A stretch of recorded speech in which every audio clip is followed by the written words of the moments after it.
Good evening. Here I am. Liam is my name. The time now is 1900 hours, 7 p.m. Central European Time. CET, Central European Time. It is 6 p.m. Greenwich Mean Time. And I believe in South Africa, the time is also 7 p.m., 1900 hours. This evening, I'm going to be sharing some as yet unpublished poems that I've written in the last 14 days. This presentation of live poetry is something which I have been doing now for just over a year. I started last year in March, just as the first lockdown happened, and here we are, just over a year later. Things haven't changed very much, other than we've had a long dark winter, and I am looking forward immensely to the warm spring. It hasn't been very warm to date. It's still jolly cold outside. Nevertheless, I've just noticed I still have paint on my hands. As you can see, this is the anti-fouling which I've been painting onto my sailing boat, my small 8.5 meter yacht. That will be going into the water in 10 days. Should be all spick and span and ready to go into the water at anchor, literally 200, 300 meters from where I'm talking to you this evening, in the little town of Eckernförde. No, not many people have heard of Eckernförde before. Perhaps it's a good thing because it's an incredibly beautiful little seaport on the Baltic Ocean in northern Germany. Denmark is around the corner, just a couple of kilometers up the road. And when the weather's warm and the sun comes out, it is what has also been called the Riviera of Northern Europe.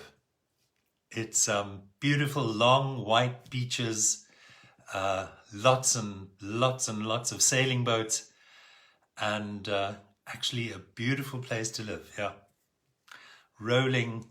Gentle rolling countryside, very pleasant.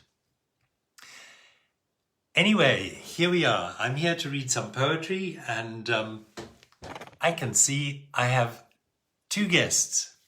I have no idea who you are, but a very warm welcome. I do believe it's possible to write comments at the bottom of this live presentation page.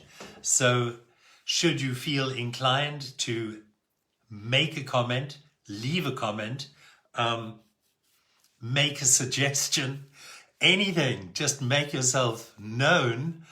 I, of course, would appreciate that immensely. I must say, a presentation like this is like me alone talking to my camera, so it's quite challenging, you know. It's not that easy, to be honest, to keep your head together, keep your thoughts together, keep your ideas in a straight line, and not sound like too much of a dick, to be honest. Anyway, as I said, it's about poetry. So what is poetry? Why is poetry important? Why is poetry something which I heard recently at the inaugurational speech of Joe Biden? He actually had a young woman, a poet, reading poetry. I mean, that was amazing. Good evening, Beatrice. Lovely. Wonderful that you're there. Yeah. Joe Biden had a young poet laureate reading poetry at his inauguration. And again, a National Poetry Day. What makes poetry so valuable in an age, a modern age of technology in which we're living? And my answer, or one of the many answers to that particular question, my take on why poetry is important, is that we communicate with the medium of words, and words in themselves can be very powerful, because through the medium of the spoken word we carry meaning. Now, it can be destructively used, and we all know how destructive words can be when they carried across with emotion. You know, the things people say can devastate the way we feel. So this is the negative take on the power of words. The positive take on the power of words is just the other side of the coin.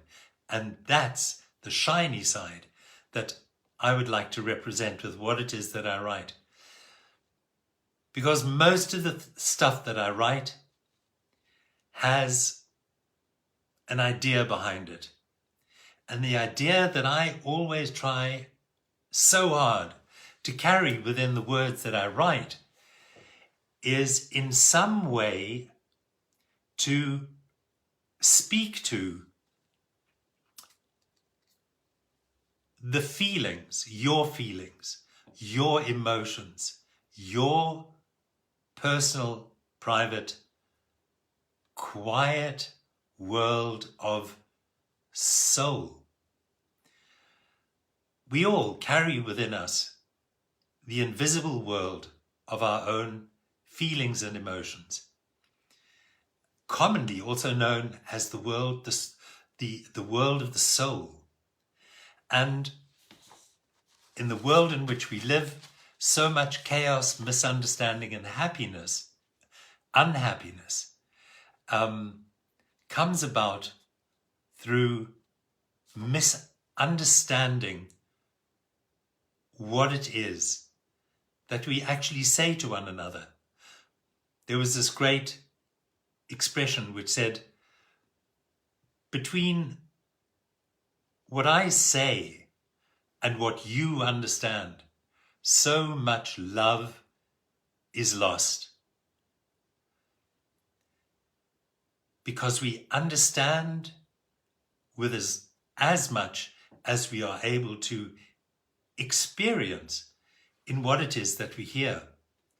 So it's my wish, my desire, that in these few minutes that I'll share with you, reading some of these poems, that I'd like you to lean back, put a funnel of focus onto your hearing. I also call this divergent focus, but put a funnel of focus onto your listening. Turn off any distractions around you. And in that moment of listening, allow these words to wash through your consciousness. But at the same time as this is happening, keep a sharp eye on what it is which might reflect in your own thinking. Because it's these flashes of personal, what? That makes sense, or I can understand that what I've just heard. It's these inner moments of personal perception, which are the most powerful. Because what's actually happening there from a psychological point of view is quite interesting. It's nothing other than the fact that what I'm writing is something universal.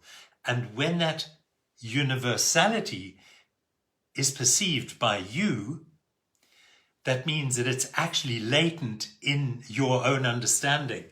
And through the medium of the poem, bingo, it wakes up, it lights up. And that is magic. You know, you're just hearing words and they're lighting up in your own understanding. That's the magic of the transmigration of ideas, the universality of the power of the spoken word. And that's, again, where we start to touch the magic of poetry. This is what has enabled poets in an unbroken line right back to the very beginning of mankind, when we first of all put down the spoken word into soft clay tablets with little cuneiform sticks in Mesopotamia. This is going back 4,500 years. 4,500 years. Poetry has been within society in an unbroken line of expression and art. And this is where its power comes from. And it will remain. So, here we go. First poem. And appropriately enough, it's called The Mind. So, deep breath. Yeah, focus, listen, take that funnel of focus and see if you can really understand what it is that I'm sharing with you. The mind. I often go a-wandering to that distant place in me. Some days it's golden fields. It's the growing corn I see. Afar a distant vista of an ocean blue and wide. Days of carefree childhood, of family, of pride. Youth, when love first kissed my lips. With tumble, touch and fun. Independent adult, responsibilities, my calling to come. I often go wandering to this distant place in me, yet it's much, much more than just memory. I create the vision that you see. Awareness flows to energy. This brain is but an organ, intensely healing and benign. And with it, we can enter into the cosmic mind. I often go wandering to this distant place in me, unite with this inner universe, the same one found in thee. Imagination in the matrix field. Here creation's wish is free. It's pure, it's this. Infinity, eternity. The mind in me.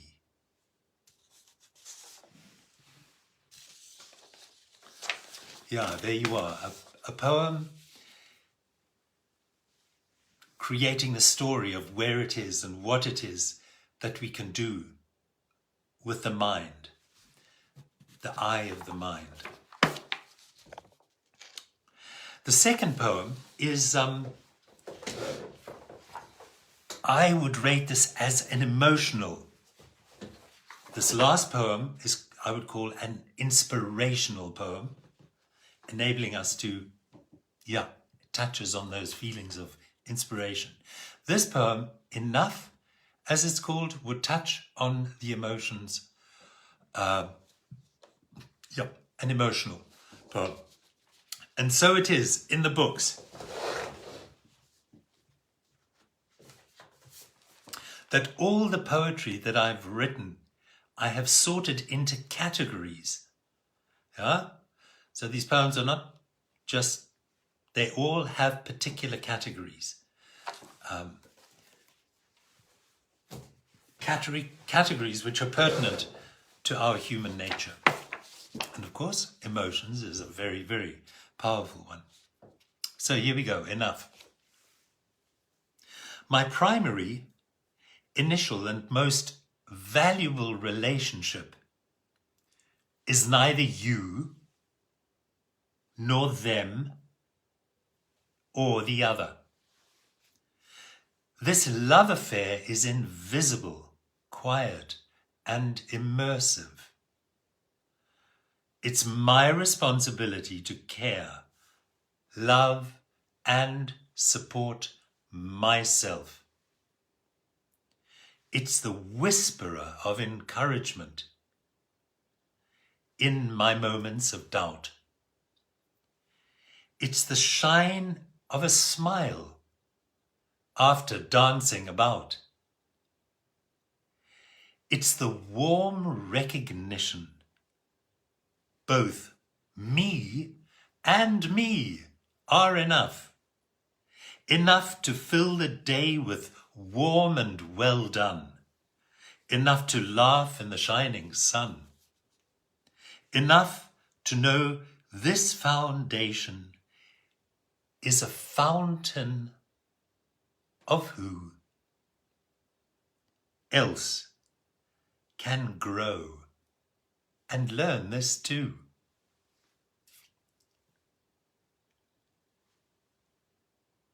It's the warm recognition both me and me are enough. Enough to fill the day with warm well done, enough to laugh in the shining sun, enough to know this foundation is a fountain of who else can grow and learn this too. So the poem basically puts it down quite clearly, this moment of self-reflection, of self-talk. It's my responsibility to care, love, and support myself. It's the whisperer of encouragement in moments of doubt. It's me that whispers and talks to myself. It's one of the most primary and powerful relationships that we all need to grasp a loving, healthy, and happy hold on the life that we live and we share with everyone else. Because the deeper that relationship is to oneself, the greater the freedom is that you have to respond to your other, the others in your environment, me to the others in my environment. Be there our partners, our parents, our children, our colleagues. The thinner and the more threadbare that relationship is, you with yourself, the more insecure it is that you are in relating to the rest of the world. So this is what the poem strives to put down clear, straight, and unequivocally. Build that relationship with your own inner whisperer. For it will plant you in the middle of life with all of your intrinsic strength, power, and understanding to realize that everything that is happening to you is a consequence of what you have in fact drawn towards yourself. You relate to life around you by the energy that you share with the world you live in. And as that energy resonates with the world, the clearer you are with the relationship to yourself, the clearer you will be with what the world gives back to you on every single level: material, emotional, spiritual, financial. And with that, I will continue to poem number 3. Poem number 3 is called, it's about my perception. With this poem, my idea was, when I wrote it, that my senses, my 5 senses, my eyes, my hearing, my taste, my smell, everything about me, that these senses connect me to the world in which I live.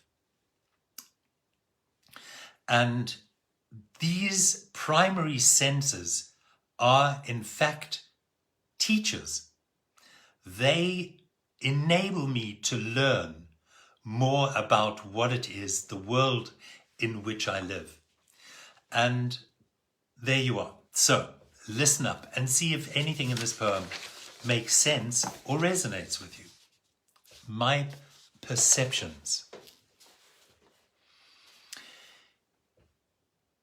Each day sends me a teacher. My eyes, that seeing is not all sight.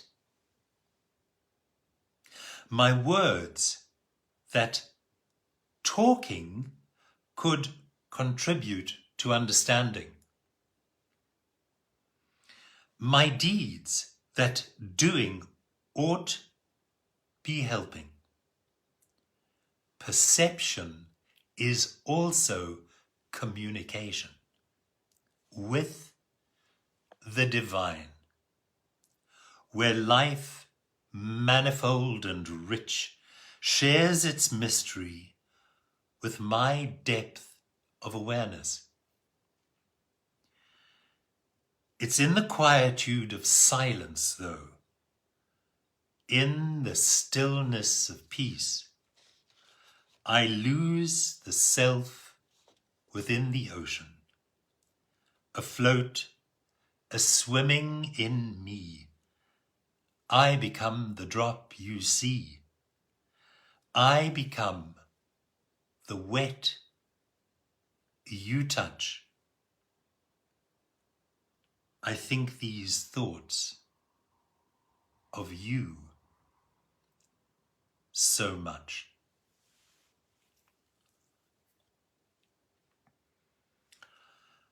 So the idea in writing this poem was the senses, the sense of sight, of talking, your deeds, your perceptions. As they teach us, they connect us with the life and the world.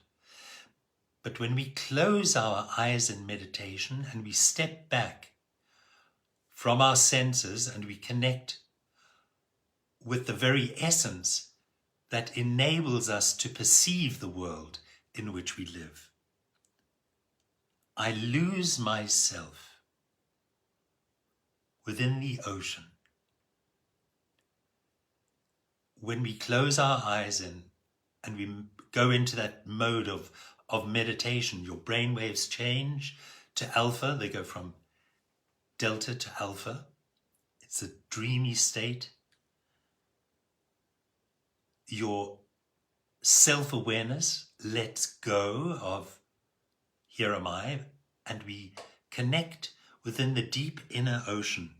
And here, afloat, a swimming in me, I become the drop you see. So suddenly my sense of perception recognizes me as part of something universal, oceanic. And in that, I become the wet you touch. I think these thoughts of you so much. So the poem takes us on a journey from actually perceiving into the depths of the perceiver and then back out again as something, as what it is, which is looking into the moment of perception. Yeah, it sounds a bit convoluted, and it certainly is. Sorry, I just have to re-stick my mobile telephone onto the tripod. Grant Bradley, a very good evening. Lovely that you made it. What a pleasure. Thank you for your time. Yeah, I'm 3 poems down. We've done the mind. We've done a poem called Perception. And we've had a poem called Enough. As you can see, the theme always revolving around the invisibility of our humanity. Yeah, we live in such a material world of things. We've got it all, you know, we've got boats and yachts and cars, we've got it all. But what is so difficult to grasp is the invisible world. And that's what these poems strive to appreciate, strive to reveal in the color and feeling of words. I try to put a finger on the pulse beat of what happens inside me and us. It's this connectivity. There you are. Poem number 3. It's called Dialogue. And it's just a simple dialogue. I had the idea, what would happen if I was actually communicating? I was talking to the teacher, and I used the teacher as a metaphor for that universal, all-knowing, cosmic energy. The religions all have their prophets, but I don't want to get too deeply into that religious, where I'm always trying and keep it unesoteric, and thereby I named this character the teacher. Yeah, so I find myself in my mind. I find myself in this conversation with the teacher, and it goes like this: the dialogue. The teacher spoke. You, friend, are infinitely more than you think. Yet, said I, this dust-filled day leaves me parched. Drink not with your sight, the teacher answered.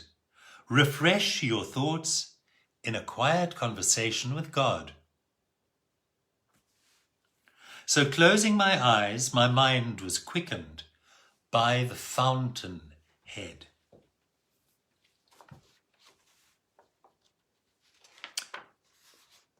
The dust of today brings the dew of a new morning. Thinking about it, I smile, realizing how simple it is to go from despair to joy. This new thought creating a new emotion. This new thought creating a new emotion. So the teacher speaks to us and says, you are infinitely more than you think. The metaphor I answer is, yeah, but the day I'm parched. It's a dusty day. It's hard out there, you know. We're struggling. It's not easy. Everyone's fighting to get through the day, you know. So the teacher answers and he says, drink not with your sight. refresh your thoughts in a quiet conversation with God. Closing my eyes, my mind was quickened by the fountainhead. These are like metaphors. These are metaphors. Where do we go? What do we do when we are at our wits' end? Where do you go when you're sitting at home, your heart is beating, you're feeling profoundly stressed out, under pressure, because of relationships, because of money, because of illness, because of all of the stress that life dumps on us? Where do you go? Take in a quiet conversation with God. What is the metaphor there? The quiet conversation is the conversation with your own deep inner self. You close your eyes, you lie back quietly, you let go of that self which has been attacked with those uncontrolled emotions, and you step back and you float away on that universal sea of connectivity. And in that moment, there is space for new thoughts to be born, new thoughts to be created. Now, saying that, I'd like to connect to something I've read again and again through my particular interest in neuroscience. And it's neurologically proven that a new thought will create an emotion, initially it's the thought, then comes the emotion, and once we have an emotion, we are able to act. So if there's something which is troubling and bothering and painful, if you are able to create a new thought about the circumstance in your life, which is there as a learning mode, it's a lesson. Create a new thought about the way you're experiencing it. That thought, the next thing what happens is that thought moves down and it enables you to create a new feeling about something which was initially negative. You can create, because of a new thought, a new way of seeing it, because of a conversation with God. You have a new idea, you have a new thought, and suddenly there's no longer pain, but it's understanding that you bring to. You realize it's there for a reason. You suddenly see yourself in a context and no longer as a victim. And with that gives you new power, new strength to act differently than you had before. Isn't that amazing? Isn't that obvious and clear and simple, and the idea transmittable to me, to you, to anyone else that you know? Create thoughts about what it is by going into your deep self. Come back with a new thought, create a new feeling, and it empowers you to deal with something in a completely new way. Livening up, enriching your life experience, stepping away from being a victim and to being the master of your own reality. Having said that, I'm moving on to the next poem. It's called The Apparel of Words. And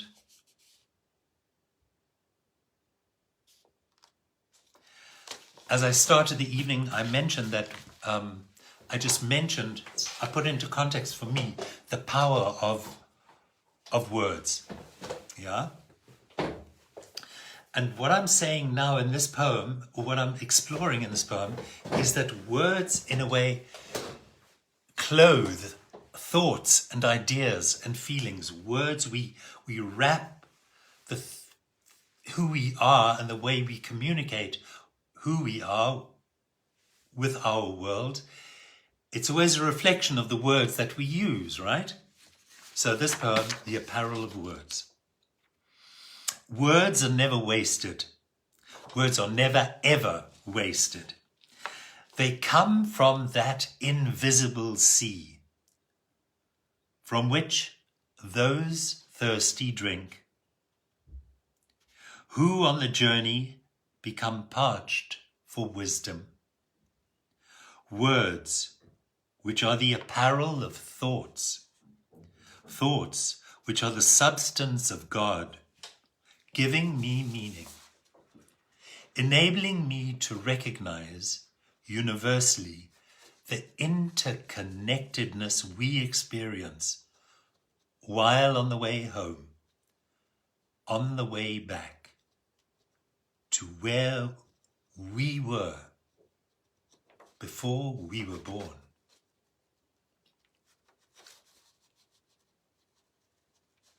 So there you are, this poem expressing the journey of life, returning to where it was, to the place, on the way back to where we were before being born. Yeah? That life is a journey back to that space where we will all return in the due course of living time. And on that journey, it's words, these words that we share with one another, that we speak with one another. It's these words which carry us from day to day on this long journey home. Thoughts are the substance of God, giving me meaning, enabling me to recognize universally the interconnectedness we experience while on the way home, on the way back to where we were before being born. Pauline, what a pleasure. All the way from Ireland. Thank you for being here. I appreciate it so much. That's my extended Irish family. Yeah. I'm the black sheep here in Europe, in Germany. Poem number 6. Ladies and gentlemen, time is fleeting. It's 20 to 8. This is my last poem, and it's called Evening Rest.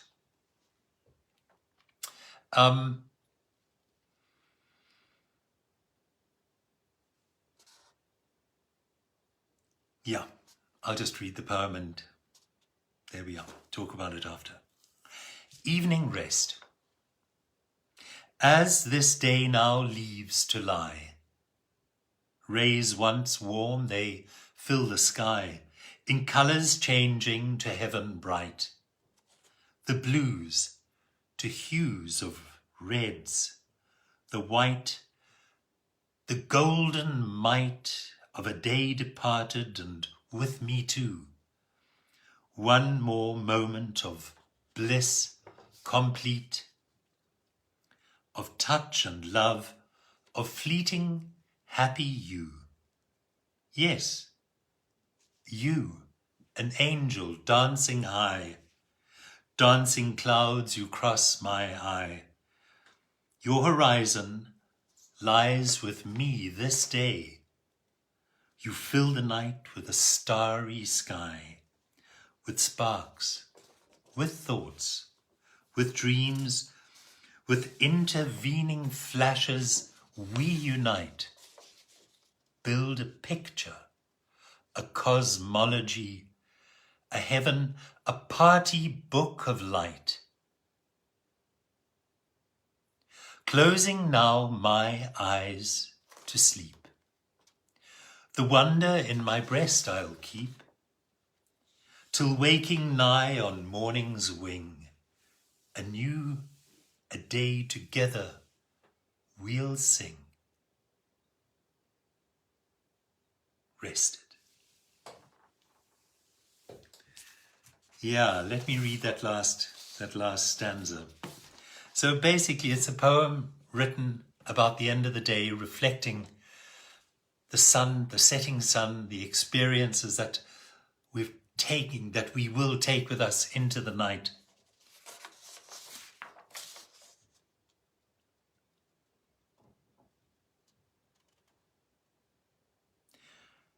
Evening rest, as this day now leaves to lie. Rays once warm, they fill the sky, in colours changing to heaven bright. The blues to hues of reds, the white, the golden might of a day departed, and with me too. One more moment of bliss complete, of touch and love, of fleeting happy you. Yes, you, an angel dancing high, dancing clouds you cross my eye. Your horizon lies with me this day. You fill the night with a starry sky, with sparks, with thoughts, with dreams, with intervening flashes. We unite, build a picture, a cosmology, a heaven, a party book of light. Closing now my eyes to sleep, the wonder in my breast I'll keep, till waking nigh on morning's wing, a day, together we'll sing. So, there we are, everyone. Thank you very much. Thank you very much for listening to my poetry. The books. Oh yeah, great news. I must update my listeners. My third book is finished. It is now with the publishers. The book is actually being put together. It'll be 170 poems. The book will be 260 pages. And yeah, who knows? It'll probably take another month or two until the book's ready, but that's being done in India, and I'll be thrilled when I eventually get my hands on it. So that's that wonderful, exciting news I'm happy to share with you. That all happened on Thursday. So with that, God bless, namaste, stay healthy, stay happy, stay connected, and read some poetry every day. It'll make the world a better place. Thank you very much for being here. Good night and God bless.